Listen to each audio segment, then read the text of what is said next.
Perbedaan dalam memahami agama bisa pula menyulut amuk. Di Sampang, Madura, ratusan orang di sekitar desa Karanggayam, Kecamatan Omben, murka.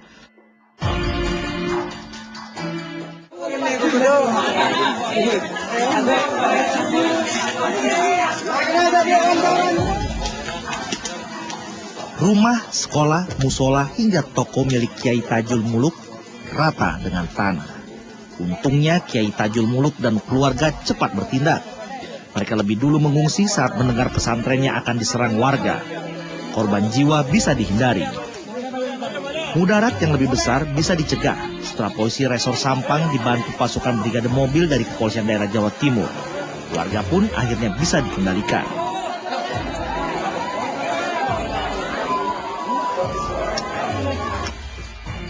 Untuk menghindari serangan susulan, polisi mengungsikan warga desa Karanggayam, Sampang yang menganut aliran Syiah. Di tempat pengungsian, sekitar 400 jiwa hidup tanpa dapur umum dan kamar mandi yang layak.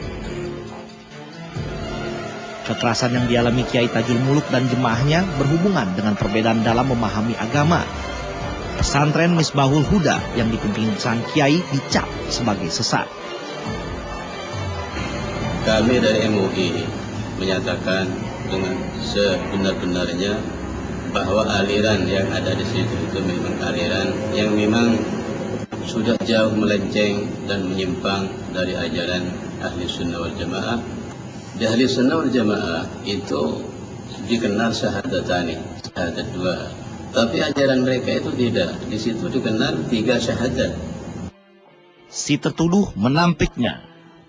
Salah, tetap 2 syahadat, ada syahadat. Kalaupun itu misalnya di adzan mereka ya, ada asyhadu anna aliyya waliyullah, itu tidak ada masalah. Yang penting persaksian itu tidak merusak kepada makna 2 kalimat syahadat. Konflik dipicu selisih paham antara Kiai Haji Rois yang Sunni Tulen dan saudaranya Kiai Tajul Muluk. Perbedaan paham di antara keduanya lalu menyeret pengikut mereka.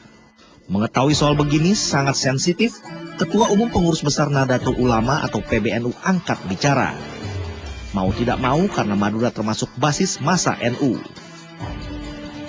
Menyesalkan dan menyayangkan terjadinya konflik di Sampang dengan mengatasnamakan agama. Sebenarnya masalah ini adalah masalah konflik keluarga, bukan Sunni Syiah. Kita beda, tapi saling menghormati, saling pengertian.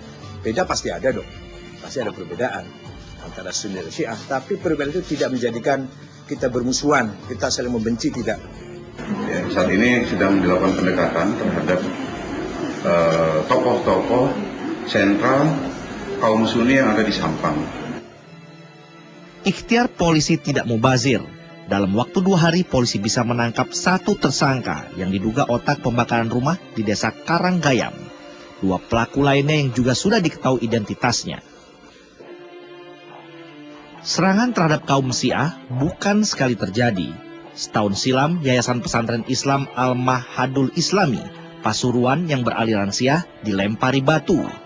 Pemicunya sepele, diawali saling ejek. Yang jelas ada aura permusuhan. Keberadaan Syiah di tanah air sesungguhnya bukan baru kemarin. Dalam khasanah Islam di tanah air, bahkan ada yang bilang aliran Syiah sebagai mazhab kelima, setelah 4 mazhab lainnya yang dianut kaum Sunni di Indonesia. Majelis Ulama atau MUI Pusat pun bersikap bijak, bahkan mengayomi. Majelis Ulama Indonesia tidak pernah memfatwakan bahwa Syiah itu sesat. Syiah itu adalah mazhab yang benar. Karena prinsip-prinsip apa yang dianut oleh Ahlus Sunnah itu juga yang dianut oleh Syiah. Semua sama. Hanya masalah-masalah yang tidak seharusnya diperbesar. Sama halnya di kalangan Sunni terjadi perbedaan-perbedaan itu yang seharusnya tidak perlu diperbesar. Tetapi kita nyatakan bahwa semua itu kita sama, satu. Kaum Sunni dan Syiah di tanah air mestinya tak perlu gontok-gontokan, apalagi bermusuhan. Pasalnya, mereka berasal dari satu nabi yang sama, seperti satu tubuh.